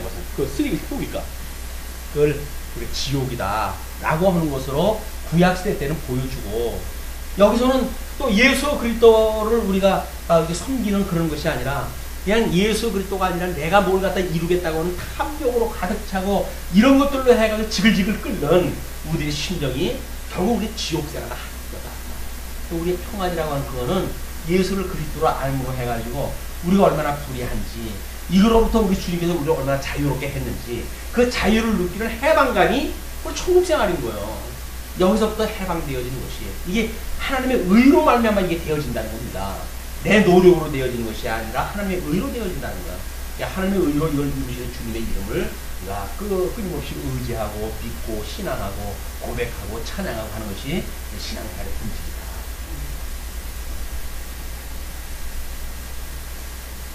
그 16절에 이렇게 설명을 합니다. 너를 보는 자가 주목하여 너를 자세히 살펴보며 말하기를, 이 사람이 땅을 진동시키며 열국을 경동시키며 세계를 황무케 하며 성읍을 파괴하며 사로잡힌 자를 그 집으로 놓아 보내지 않던 자가 아니뇨 하리로다. 그냥 할 수만 있으면 이제 예수를 그리스도로 믿어서 진리 안에서 자유를 얻었다고 한다면 우리는 다른 사람들을 구속을 시키면 안 돼요. 그들한테 자꾸 자유를 공부를 해야 됩니다. 하나님께서 우리 진리를 알면 진리가 너를 자유케 한다고 그랬잖아요. 그러니까 진리를 선포가 되면 세상이 속이는 이런 이 불의의 세계로부터 자유를 누려야 되는데 이 우준한 우리의 지성이 끊임없이 해 아래 철학으로 끌고 내려오는 거예요. 이 해 아래 철학으로 끌고 내려와요. 그리고 우리의 이 상실되어진 마음, 우리 심성, 우리 복 있는 사람인데도 불구하고 나는 복을 갖다 상실했다고 하는 이 자리에 있기 때문에 세상이 주는 복에 대한 개념이 아니면 나는 복이 없나? 이렇게 생각하는 거죠. 근데 우리는 세상이 주는 복이 아닌 거예요. 그 복은 일찍이 하나님의 그 이름을 거룩하게 하시기 위해서 구별되어진 빛과 어둠을 알았을 때 빛의 권세에 의해서 통치를 받을 자들을 거룩하게 구별되어진 자들이 복 있는 자인 거예요. 하나님을 알아보는 자가 복 있는 거예요. 예수를 그리스도로 믿고 하나님을 여호와로 믿는다고 한다면 우리가 행복한 거예요. 근데 우리 불행은 어디서 옵니까? 이 행복은 당연한 거고 우리 불행은 어디에 있어요? 여기서 무엇인가가 누려지지 않는 게 불안하다고 그러는 거예요. 여기서 누려지는. 그러니까 여기서 우리가 행복하려고 하면 어떻게 됩니까? 내려보면 안 된다는 거예요. 높여보면 안 된다는 거예요. 내려보고 살라는 이야기예요. 그러면 지금 행복해질까요? 왜? 다 나보다 못 사는 사람인데 나는 그래도 낫구나라고 위로하면서 사는 것이 우리 행복일까요? 아닌 거예요. 옛날 사람들이 복음을 모르니까 사람이 위를 보고 살면 안 된다. 내려보고 살아야지. 라고 하는 어떤 우리의 경쟁심을 눌러주고 이렇게 우리가 편한 마음을 살도록 했던 것이 지혜 있는 분들의 이야기지. 그거를 복음을 끌고 들어가지고 우리 보고 내려보고 살아야 된다. 우리 보고 살면 안 된다. 이렇게 하는 건 복음이 아닙니다. 우리는 상실한 복이 이게 뭔지 이걸 주님께서 우리를 회복시켜 주셨거든요. 우리 복 있는 자로 오신 분이 주님이에요. 주님하고 우리하고 관계를 맺었으니까 이제 우리 부부가 됐으니까 복 있는 분하고 우리가 이 아내가 됐는데 내가 복 있는 사람이지. 내가 무슨 여기서 뭘 누려야 복 있는 사람입니까? 예수가 내 구주가 되어졌기 때문에 그냥 복 있는 자인 거예요.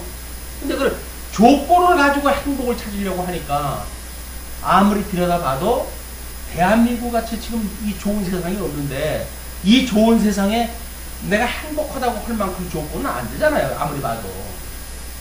옆에 사람을 보게 되면 나보다 잘 나가는 사람인데 그렇지 않습니까? 아침에 여기 걸어오는데 땀으로 해가지고 콩팥 떨었어요. 그 옆으로 쌩쌩 좋은 차들 다 지나가는데 걸어오는데 그러더니 쌩쌩거리고 시원한 그 차 타고 가는 사람들은 행복하고 난 불행한 사람인가요? 아니잖아요. 만약에 그런 걸로 한다면 나처럼 불쌍한 사람이 없죠. 그런 거 아닌 거예요. 행복이라고 하는 건 결코 이 조건적인 것이 아닙니다. 행복은 이 보고의 근원이신 주님이 나를 구원해 주셨다는 거예요. 그분이 나를 아내로 삼아 주셨다는 거예요. 그러니까 행복한 이하고 같이 사는데 행복하지요. 불행한 사람하고 같이 살게 되면 아무리 지적으로 쌓아놔도 불행한 거예요. 지적으로 쌓아놨어요. 그런데 또 같이 사는 이 사람이 아주 불행한 사람이에요. 사사건건 부정적이고 사사건건 아주 귀찮고 그래요. 그러면 아무리 쌓아도 아유 귀찮다. 나를 좀 편하게 해다오. 그래가지고 그 자유를 찾는 사람이 누구예요? 고등교이에요. 재벌이 우리 행복하게 해준 거 아닙니다. 그 재벌가에 가서요, 식사할 때, 하녀들처럼 그냥 며느리들은 전부 정절되기도 있고, 깍지. 이게 무슨 집인지, 군대인지, 그런 거 재벌가가. 왜 재벌들이 되려고 합니까? 그 권세 누리고 싶어서 그러는 거예요. 다른 사람이 찾아서 꼼짝 못하게 만드는. 근데, 우리 이 주님이 하나님으로서 이 땅에 오셔가지고 이 복의 근원이신 이분이 오셔가지고 우리 행복을 모르고 여기서 이 사람들하고 지지를 먹고 싸우고 그러니까 얘들아 그게 행복이 아니란다. 너 나하고 행복의 나라로 가지 않겠니? 그래가지고 우리를 불러들인 것이 하나님의 나라예요. 이게 주님의 몸된 교회예요. 신앙생활을 한다는 이야기 자체가 우리 행복한 거다는 이야기예요. 이 조건 속에서 행복을 찾으려고 한다면 찾을 수가 없어요. 이것은 만족이 안 돼요. 아무리 집어넣어도 다고. 없어요. 아무리 해도 채워지질 않아 이게. 그러니까 하도 넣어도 채워지질 않으니까. 그럼 비워버리면 나을까? 자꾸 비워버리려고 하잖아요. 욕심을 비워버리자고. 퍼내도 그러면 욕심이 또 없어져야지. 채워놔도 채워지지 않는 게 욕심이고, 그걸 퍼내도 없어지지 않는 게 욕심이에요. 어떤 욕심?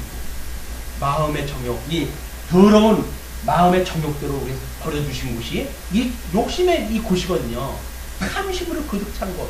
이걸로 해서 행복할 수가 없어요. 이 안에 죽어버려야 돼. 이 더러운 세상. 이게 죽어버려야 주님의 나라 가가지고, 아유, 이렇게 좋은 걸, 이렇게 우리가 살 수가 있는 거거든요.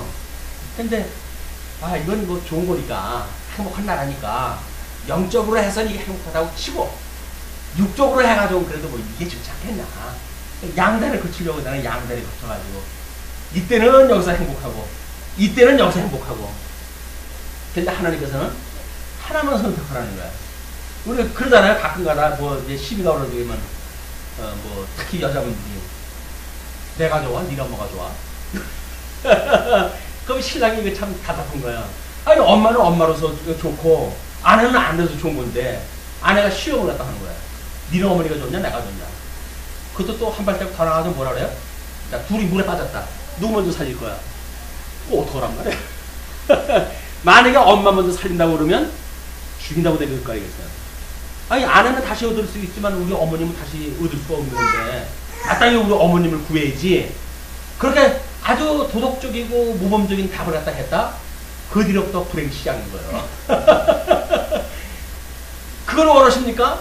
안 돼요. 안 돼요. 그러니까 하나님께서 재물과 하나님은 겸하여 섬길 수가 없단다. 끊임없이 우리한테 재물로 여기가 이 재물 안에 눈에 보이는 거, 사나이 주는 거, 뭐 이 돈으로 하는 먹거리 가지고 유혹하는 거, 보이는 세상을 보고 유혹하는 거, 이 세상이란 말이에요. 우리는 여기에서 뭔가를 가지면 행복할 거라고 생각하는데 유감스럽게도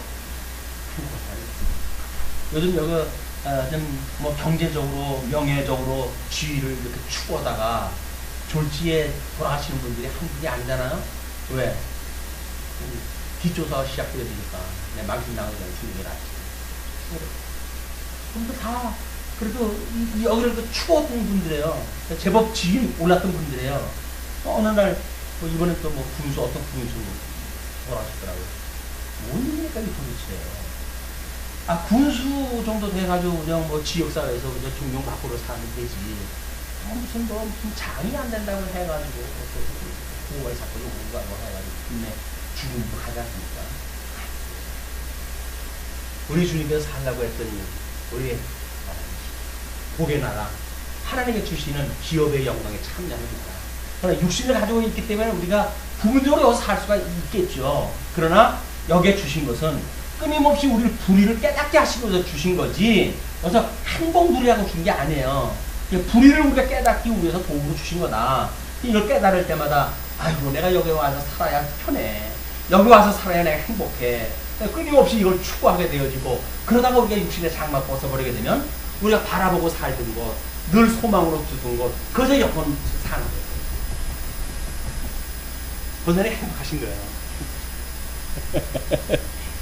기가 막히네. 나고 행복하니.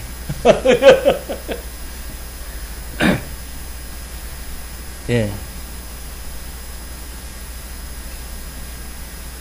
그 18절서부터 사단의 세력 멸망에 대해서 이렇게 증거를 합니다. 열방의 왕들은 모두 각각 자기 집에서 영광 중에 자금많은 오직 너는 자기 무덤에서 내어 쫓겼으니 가증한 나무가지 같고 칼에 찔려 돌구덩이에 빠진 죽음에 둘러싸였으니 밟힌 시체와 같도다. 비참한 내가 자기 땅을 망케 하였고 자기 백성을 죽였으므로 그들과 일반으로 안장함을 얻지 못하나니. 그냥 오히려 거기 백성으로 살던 사람들은 뭐 학적 밑에 살았던 어떻게 했던 그 자식들이 무덤을 써줄 거 아니겠어요. 근데 이 영화롭게 치솟던 사람들은 안장함도 얻지 못하는 거예요. 악을 행하는 자의 후손은 영영이 이름이 나지 못하리로다 할지니라. 허탄한 것에 우리 마음 뺏기지는 일만큼 정말 별 볼 일 없는 곳이 이 세상입니다.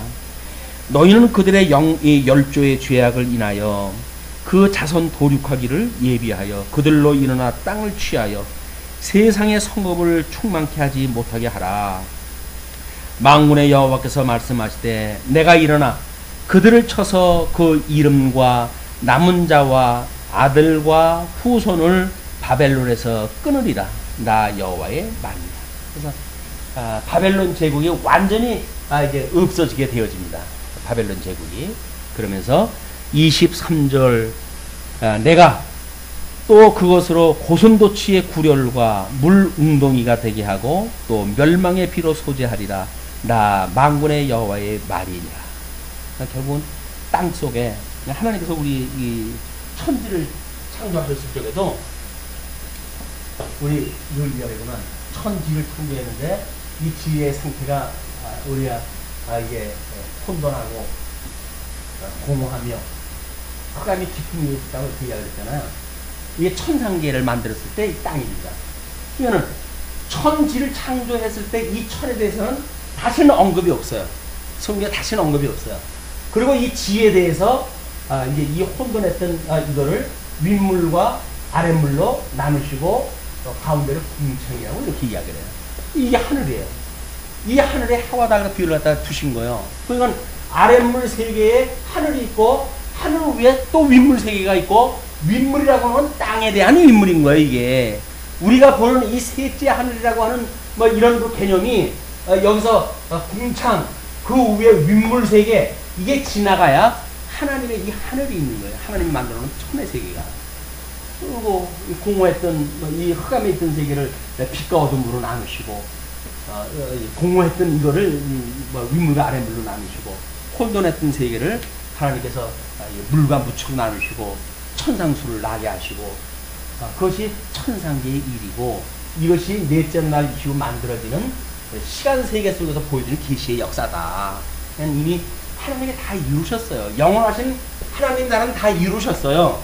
다 이루신 이거를 하나님께서 이루신 이 나라를 우리한테 시간 세계를 통해서 조금씩 보여주시는 거예요. 우리 시간 가는 것만큼 때가 이르는 것만큼 보여주시는 거다.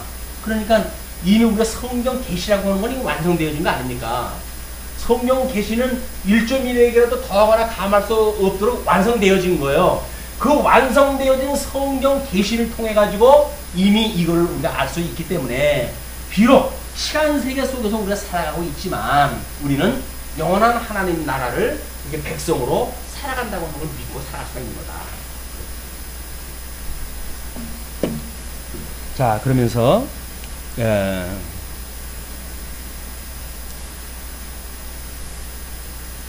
24절부터 이제 아수르와 블레셋에 대한 이야기가 소개됩니다. 그래서 14장 24절로 27절까지는 아수르를 향한 책망이에요. 지금까지 이걸로 보게 되면 불의한 인생이 받는 이 마음이 녹아내리는 정말 지옥과 같은 이런 삶이 무엇인가를 우리가 들여다봤죠. 그럼 이제 우리는 이 바벨론이라고 하는 어떤 대표적인 그래서 음부의 권세가 멸망당하는 그런 그 모습들을 이제 공부를 했기 때문에 그 뒤서부터 나타나는 아수르라든지 블레셋이라든지 뭐 모압이라든지 이런 그 심판에 대한 것은 역사적으로 어떻게 멸망되어지는 것만 확인하면 의미적으로는 우리가 다 공부가 되어진 거예요. 이제 지금부터 역사적인 의미만 이제 공부를 하시게 되면 됩니다. 먼저 14장 24절 만군의 여호와께서 맹세하여 가라사대 나의 생각한 것이 반드시 되며 나의 경영한 것이 반드시 이루리라. 내가 아수르 사람을 나의 땅에서 파하며 나의 산에서 발 아래 밟으리니 그때에 그의 멍에가 이스라엘에게서 떠나고 그의 짐이 그들의 어깨에서 벗어질 것이라. 이것이 온 세계를 향하여 정한 경영이며 이것이 열방을 향하여 편손이라 하셨나니 만군의 여호와께서 경영하셨은즉 누가 능히 그것을 패하며 그 손을 펴섰은즉 누가 능히 그것을 돌이키랴. 알 수 없는 거예요. 이거는 하나님께서 이미 영원한 그런 섭리를 갖다 해가신 일이기 때문에 시간 세계 속에서 어떤 영호골이 나타난다고 한들 역사가 이게 변해질 수가 없는 거예요. 그냥 하나님이 이렇게 섭리를 갖다 해가시는 거를 깨닫는 것 뿐이지 이거 바꿀 수가 없어요. 그러니까 우리는 성경이라고 하는 특별 계시를 통해 가지고 우리 이런 그 세상인데 우리를 구원해 주셨구나 라고 하니까 우리가 아직도 인생에 다 산 건 아니지만 주님께서 보여주셨던 이 믿음의 세계를 가지고 사는 믿음으로 사는 것이다. 우리의 남은 인생은 정말 믿음으로 사는 거예요. 이 성경 계시를 통해 가지고 믿어진 믿음을 가지고 남은 인생을 사는 거예요. 그러니까 우리 이걸 가지고 충분히 여기서 해방되어진 사람이라고 한다면, 하나님의 부름을 받고 구원받은 백성이라고 믿어진다고 한다면, 나머지의 모든 삶은 믿음으로 살아가는 거다.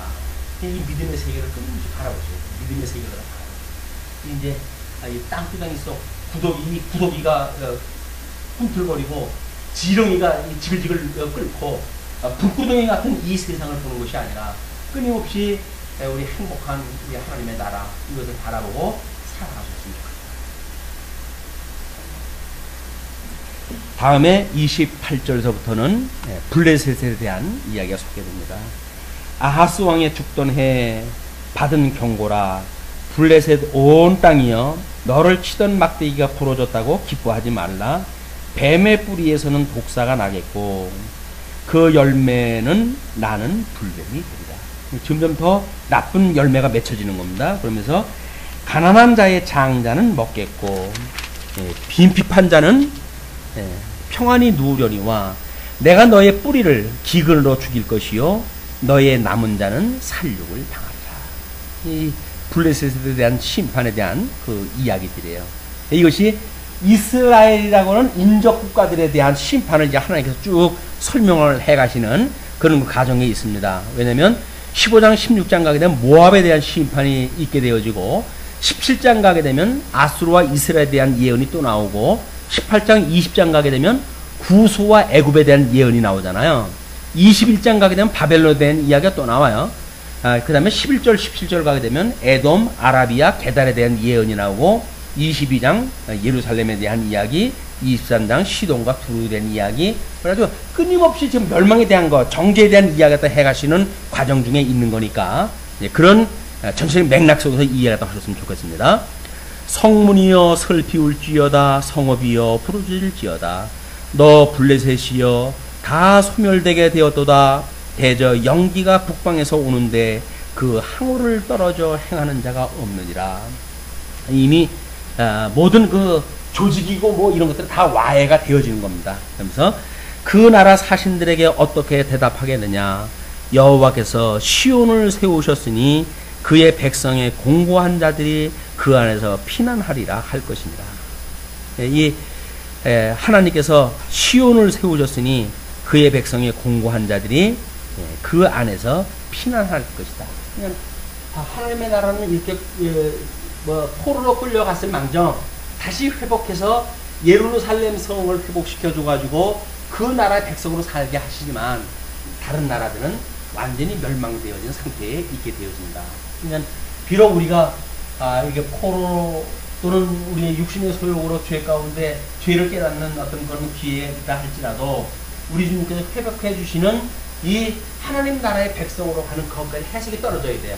아픔의 해석으로만 끝나게 되면 소용이 없습니다. 죽음에 대한 해석만 끝나면 소용이 없어요.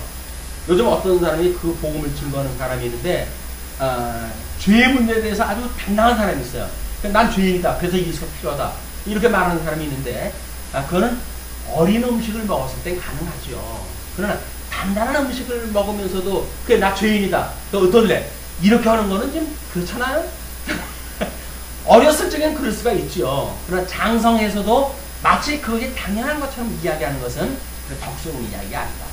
우리가 하나님의 의로 하나님의 의가 나타나서 하나님의 형상을 닮아가게 하는 그런 예수 그리스도의 형상을 닮아가는 우리의 삶도 우리 하나님의 의로 되어지는 일인데 구원받은 백성의 죄를 용서해 주셨다고는 너무 초보적인 그런데 머물러 있는 것이 아니라 우리 삶을 돌아보고 끊임없이 여기서 하나님이 거룩하게 하시는 것을 바라보고 의와 거룩과 거기에 우리 참여되어지는 그런 기쁨도 우리가 누릴 수 있는 것이 행복한 사람의 몫이지요. 성장해가는 분들의 몫입니다. 이게 미치지 못하고 원천적으로 예정됐으니까 우리 구원받은 사람들이야. 구원받은 사람들은 다 천국에 가. 라고 하는 초보적인 복음에 끝나게 되면 망나니 신앙생활이 나오는 거예요. 뭐 천국 백성인데 내가 어디가? 라고 해가지고 지멋대로 사는 삶이 나오는 거예요. 지금 일어나잖아요. 이런 일들이. 그러나 이 복음을 제대로 깨닫게 되어지게 되면 천국 백성이 어디가 그런 소리 하는 거 아니에요. 천국 백성인데 내가 왜 이러고 살지 하면 자기 성찰이 오게 되어지고 하나님의 말씀으로 해서 자기를 조명하고 끊임없이 자기의 이런 불의를 드러내고 이 하나님의 의가 우리의 이 불의로부터 하나님의 의로 말미암아서 이 나라의 참여가 되어지니까 그거를 사모하고 바라보고 끊임없이 이렇게 우리가 성장해가는 어떤 그런 궤적이 있고 온전케 하시는 예수를 바라보는 거에 우리 신앙생활이지.